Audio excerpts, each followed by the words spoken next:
to the 523 podcast. This is episode 12, and I am Devin Corbello, owner of Corbello's Menswear and host of the 523 podcast. And today I have a special guest with me, Tamara. Hi, how are you? I'm good. How are you? I'm well. Thank you so much for joining me today. No problem. Now, just to give everyone an overview, just tell me what you do and why you're here this morning. Well, I am actually a pharmacist serving in the Sulphur community.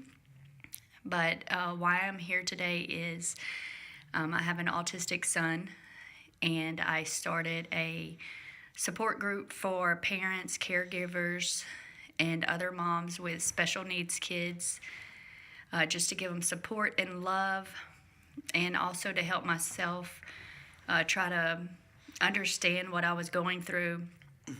And the best way I feel to do that is get other moms' stories to give me advice, and because every child is different, so sometimes the books and resources doesn't help as much as love and support.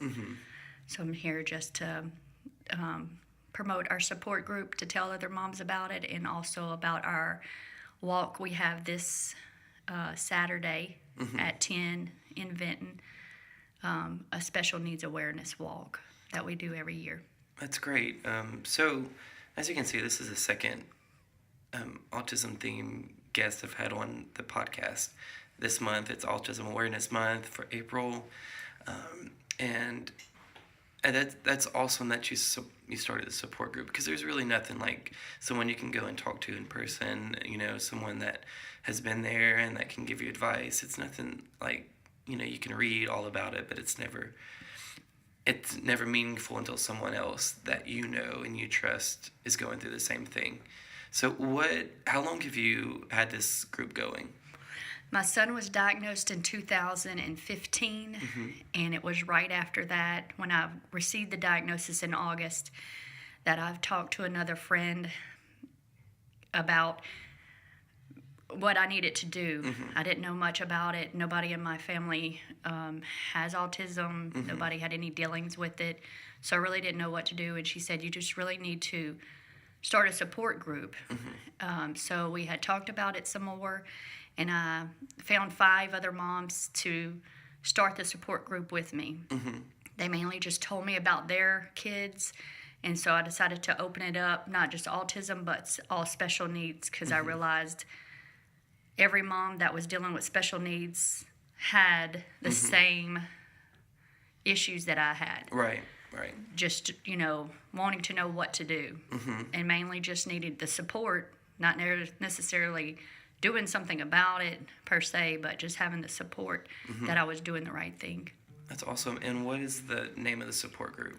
Red Umbrellas. The Red Umbrellas. That's awesome. Mainly because umbrella was one of my child's first words. He really didn't say mom or daddy or anything. That's a big word. Yes, it is a very big word. So it really shocked us. But it was one of his words that we really understood. And he loved his colors, so I just chose red. Oh, that's sweet. And how old's your boy? He is going to be 7 on the 12th of June. Oh, wow. Oh, so he's a Gemini, like me. I know, my birthday's coming up at the end of Mine's May. in June, too. Oh, really? June what? 3rd. Oh, so we're all Geminis. How about that? So this walk that you have this weekend, tell me about it. Tell me how people can get involved and support and come out. Well, they can contact me on Facebook. We also have a page on Facebook called the Red Umbrellas. And it's a little kid on the U with the umbrella. Excuse me, in case you can't see it, because there's a lot of Red Umbrella pages. And my website, not my website, I'm sorry. My email is redumbrellas.info@gmail.com. Great. And they can email, and I can tell them information. We're going to start at 10 at the Vinton High School track in Vinton, Louisiana. And it's going to go 10 to 1. We're going to have a silent auction. And this year we're highlighting 2 children in our community, Hattie McBride and Drake Quibido. One has SMA, which is spinal muscular atrophy. Oh, wow. And the other one has a DIP. It's called DIPG. It's a brain tumor. And so the money that we receive from the silent auction, we're just going to split between those two families to help with their medical bills or donate to research, whatever the families feel need to, to use that money Right. for. That's awesome. A bake sale and then selling jambalaya plates. So Oh, wow, that sounds delicious. And I hear it's supposed to be great weather this Saturday, so that's great. we're praying. Yes. That's awesome that she just wanted to impact the community in such a big way. That's one of my main topics for this podcast is to highlight community involvement and community action and making a difference in your community. And I think you're the first person in Sulphur that I've had over here, so that's great. Finally reaching across the river. Yeah. But it's so, as someone, maybe for those people out there that maybe their son or daughter or another loved one has just been diagnosed with autism, or they've experienced that before, but they don't know where to turn. Where is the best way for support, where for them to turn? Like, how can they contact you to get involved with this support group? Well, they can contact me through the Red Umbrella's email, or they can call me, and my number is 337-661-1542. And if I can't help, then I will find somebody that can help. It's best just to get connected to somebody. The main thing is, you can read the research, you can read everything, but I felt when I read everything, I just got more depressed that I didn't know what my son was going to be able to do. Instead of just having faith that I was just going to try to do the best I can. That's why he's in ABA therapy now, actually at Links Therapy. Okay, and where's that? Actually right here down the road in Lake Charles. Oh, great. Right here in the same, right behind McNeese softball fields. Okay. And there's several other ABA clinics as well, but just getting that has helped him control his anger, help the words come out. And I didn't really want medicine or anything like that. And I felt like this was the best way to get him help. So that's what I did. And the support also helps because people go through things, and then next thing I know that my son's going through the same things.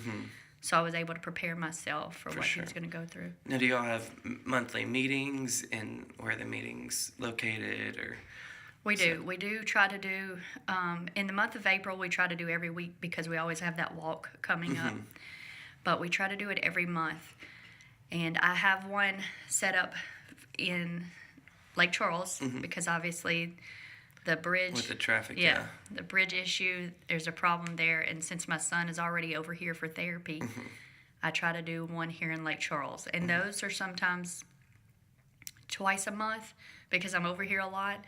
So we just go and sit and have coffee and just talk about our kids or about what others are going, sometimes they need advice of what to do next. So we always talk about that. And the one in Vinton is usually once a month, and we usually just go out to eat at a Mexican restaurant in Vinton. We just sit there and talk. Yeah. And sometimes it's not about our kids because most of the time you just need a breather. Right. And you just want to talk to friends and to other For adults. sure, yeah. Because most of the time when you have a special needs child, you don't get adult time. You're always constantly taking care of your child. That's really awesome. And how big is the group now? You said you started with 5 other ladies. How big has it grown to? In our one group, like on Messenger, where we just give each other advice, it's about 17 people in there. Wow. Just a few come to the meeting, but I know that, we all understand that sometimes you just can't. You just can't go. But even to have that messenger group, I'm sure it's we great. all stay in contact. And then the one over here in Lake Charles, it's just the ones at therapy right now. So it's about probably about 5 of us there. Yeah, that's fantastic. That's Yes, amazing. it's I didn't realize we had that. Well, mainly because I just never had the need for it. But that there's these group of people that are just wanting to help others. It's really great to see that, and I'm so proud of our community that we actually have that in here. Yes. And there is, like you said, there is other clinics too that do the ABA and the therapy, and they give resources for people with autism and parents, and it's really great to see that as a community that we're on the forefront of having that with McNeese and their counseling center, and then with Link, St. Nicholas Center, Family and Youth, all these great organizations that are out there for these parents and for these families that are going through this, and that they're not alone and that they can get the help that they need. Because I know, I'm sure, whenever I have a cousin that's she's special needs, and and she's older, and so I don't think whenever they were growing up that my aunt had those resources, and Right. Which luckily she has a supportive family, but like I feel like with the support that we have now, it would have greatly impacted her life way back then. Right. And so it's great to see that we have that. And we actually have a lady in our group that didn't have the resources that we have now back when she was dealing with the same thing. So we have each side of the issues. So we have a wide range of help that we can offer other individuals. You know, we want to help others not maybe be in the same situation that we were in when we started. For sure. But, you know, we're just there to support somebody else. What is one thing you learned since starting this group that you didn't know before and wish you had? Excuse my coughing and my hoarse voice, guys. I've just been getting over sinus issues. One thing that I've learned is that well, first of all, I didn't know about autism and the different facets about what could change in a second. And whenever I started trying to get information, and when me and my husband read the packet that the psychologist gave us, I didn't read it because it was so thick, and I did not want to read Overwhelming, I'm sure. Yeah. All I did was cry, and my husband just read it to me, and the psychologist called us and explained everything, told us what we needed to do first, and she just really gave us hope that we could get this under control. That's fantastic. And so after reading all that, I realized that my child is not like other autistic kids. This child's not like this child. This child's not like this child. That's why the books never really helped me understand or feel better about what we were doing or how he was progressing. Right. So one thing I learned is not autistic kids, not all of them are alike. Not all special needs is alike. Right. You know, each person has a different facet, and that's why the support from others helped, because when you have a special needs child, you have to think outside the box. And most people think inside the box, and you don't really think of what you could do next. Even if my child doesn't have, just say that he doesn't brush his teeth correctly, or you have to brush his teeth, you know, use different techniques that you wouldn't think of because you normally should be able to brush your teeth. Right. That's very interesting. And I think just with people in general, but especially with people with special needs, they're I feel like they can grow in so many different ways if given the right circumstances and their parents are given the right resources. And it's really great to see that. And I know we had Casey Bolton on the show a few weeks ago, and kind of a similar story, but she went in a different way. And she was, you know, she started Bayou Blend Apparel, which is... I have a shirt from there. Oh, great. But she started it because of her son that was diagnosed with autism.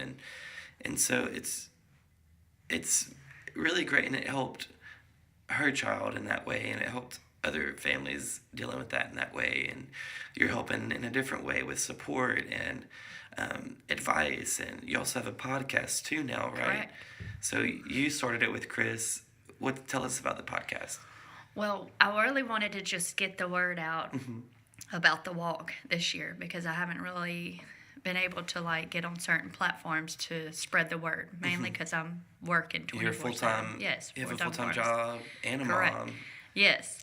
And so somebody told me about Chris and said that he's a good guy. Go talk to him and see what he can help you with. See if he can do a podcast for you to get the word out.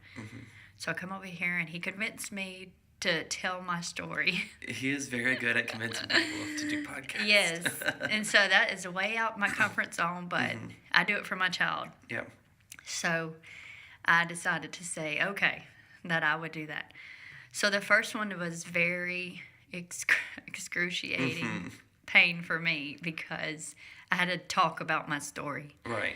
It's good therapy, but it's very difficult to go through it all without getting emotional. Right. And I try not to do that so people can understand what the world I'm saying. But I'm sure they can hear, and even now I think you're getting a little choked up. But Yes. They can hear your passion behind it and hear, as a parent and as someone who wants to help their son, like it's really great to see that you're very much wanting to help your son and others. Like you could have just easily said, no, I'm just going to figure that out on my own and not use that to help others. But here you are today, Yes.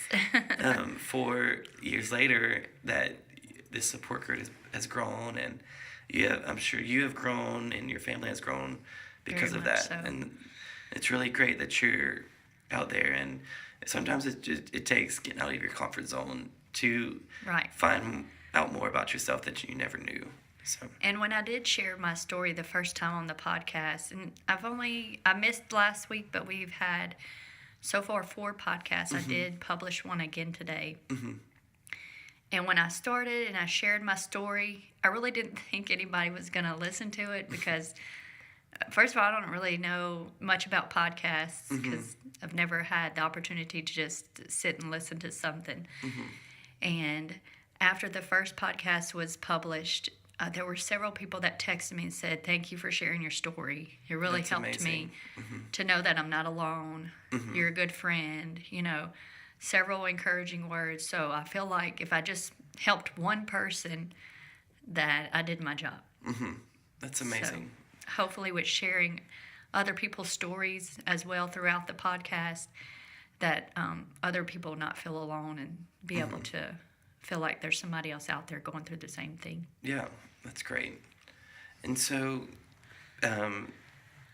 just a quick question. Okay. We talked about this before, but so what's a book? And I ask this to most of my guests. A book that has greatly impacted your life that you want to share with us. Well, I took a girls' trip every year just to get a breather and to relax and read about just mainly read my Bible, but mainly just get my mind straight again before I come back home and do it all over again. And there was this one book that I took on the trip with me called No More Peanut Butter Sandwiches. And I don't really remember what the author's name was, but it's mainly about this dad, and he has a child with autism, cerebral palsy, and he's confined to a wheelchair. And it was mainly just about his journey. Technically, it was just his story, and about how every event that his child went through, or every meltdown, every night that he had to give him his bath, or that he had to do this, he looked at what God was teaching him in that moment. And if I could share the one part that hit me the hardest, and it explained exactly what my son means to me in my journey with this autism or special needs, is that my son with special needs is my Garden of Gethsemane. He is where heaven and earth collide in my life. His special needs have been my sorrow and my joy. He is where my mourning has been turned into dancing. He has brought me the closest to the presence of God in my life. At the same time, I feel the furthest from God. And it mainly goes on to say that Gethsemane means the oil press. It's where the olives would be squeezed to extract the goodness of the oil inside them. So my son with special needs is my oil press, squeezing the goodness and fruit in my life out of me. He is my meeting house of God. Wow. So just all that, everything he said in the book pretty much was just my life. My child doesn't have cerebral palsy, but just Still him. relate to the Yeah, struggle. just him calming his son with singing "Jesus Loves Me Every Night." That's what I did. Just being normal, mom singing to your Right. child. It was just it just spoke to me because it knows I'm not alone for one, and that I just need to remember that God's got my back in this whole journey. That's sweet. And I know, speaking of moms, I know my mom's going to text me after she listens to this one. And just one, I remember her singing to me too, and My Little Sunshine was her song. Oh, yeah. So there you were, Mom. There's your shout out for the episode. But that's great. And so you mentioned your girls' trip.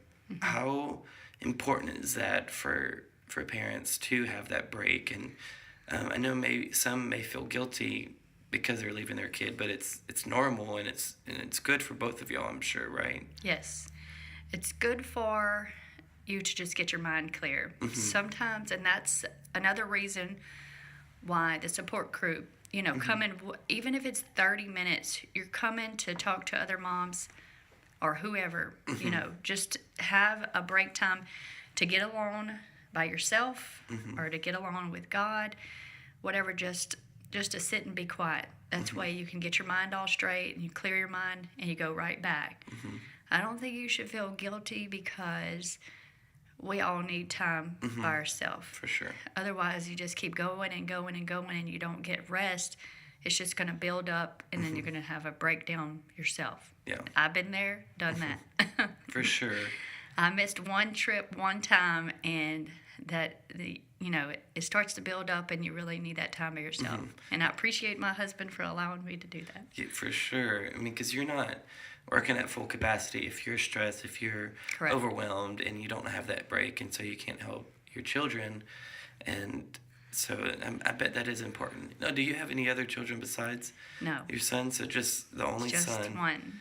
That's great. And we were going to have other kids, but we realized we both have full-time jobs. Just trying to support him and his therapy.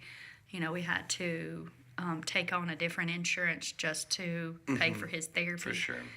So it was really rough, and I feel like, there's other moms that do this journey with other kids, and they are super moms in my book. But my mental capacity could not handle another child. And I feel like I could just give my all and help other moms instead of, That's fantastic. For like, sure. just help other people. That's great. That's great. Well, I'm so encouraged after hearing that story, and that's just amazing and overwhelming to me that you had the wherewithal to do this, and that you felt this calling in your life. You felt maybe God pushing you in this direction, and you took it. You weren't afraid, or at least you were afraid, Yes. but you never let it stop you, which is fantastic. And I'm sure a lot of people out there are going through the same thing. And once they hear this story, and once they figure out how they'll get involved, I'm sure. I don't know. It blows my mind the way people just take up a calling, take up a burden, and then just run with it, and they do great things with it, and they help so many other people. And so I applaud you, one. Thank you. I feel like if you don't do anything and you don't run with it, then it's going to run over you. For So sure. to run faster than what's getting you, Yes, apparently. I feel like usually if you have a calling on your life in some capacity, any capacity, I feel like in one way or another it's going to come back, and whether it's now or whether it's 10 years down the road, I feel like it's, and I don't know, I feel like the earlier you do it, and whenever you first get that feeling, it's best. That way you can look at yourself 10 years down the road, and you're saying to yourself, I'm glad I did this. Right. I'm glad I didn't wait. I'm glad because my life has changed so much for the better in this way. So that's fantastic. So again, Tamara, how can people get in contact with you? How can people find the website or the Facebook page? And we'll have it linked too. But Okay. The Facebook page is called The Red Umbrellas. It's a little child sitting on the U with a red umbrella. And my email address is redumbrellas.com info, info at gmail.com. And of course, my phone number is 337-661-1542. In case you just need to talk, you can text if I don't answer. Usually at work, but Right. you can text, and I sure will answer back. That's And great. if I can't help, I will definitely find somebody that can. And you're doing so great, and you're going along with my saying that I do at the end of every vlog and episode, but it's doing good, and you're doing good. So again, thank you. Thank you. And I look forward to listening to your podcast as well. Oh, man. All right, thank you, Tamara, and thank you all for listening today. And be sure to subscribe on all the platforms: iTunes, Spotify, on YouTube, Podbean. I think there's Google Play. There's a couple others that I always forget about. It's like Google Play and maybe one more that I'm not thinking of. But if you're on that, I'm sorry, and I love you. And rate us, leave comments. I love always hearing feedback from everyone. So again, thank you, and we'll see you next time. Do good.